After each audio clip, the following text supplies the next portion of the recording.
নামাজ পড়ছে একজন ব্যক্তি, সে আল্লাহর সাথে সরাসরি কথা বলছে, তার পাশে কথা বলা জায়েজ নেই। এমনকি নামাজরত ব্যক্তির পাশে কোরআন তেলাওয়াত করাও জায়েজ নেই। কথা কি বুঝতে পারছেন?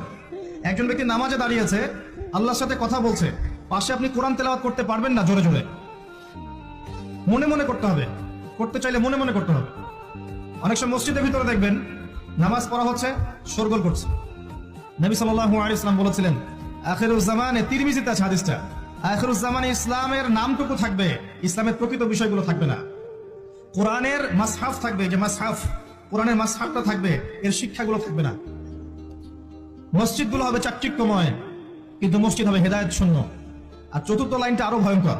4 নম্বর লাইনে গিয়ে নবীজি বলেছেন সাল্লাল্লাহু আলাইহি ওয়াসাল্লাম, আসমানের নিচে জমিনের উপরে আল্লাহর সবচেয়ে নিকৃষ্ট সৃষ্টি হবেন এক শ্রেণীর আলেম, যাদের থেকে ফিতনা ছড়াবে এবং তাদের দিকেই ফিতনা ফিরে আসবে। তিরমিজির মধ্যে হাদিসটা আছে, যে কোনো আলেমকে জিজ্ঞাসা করে।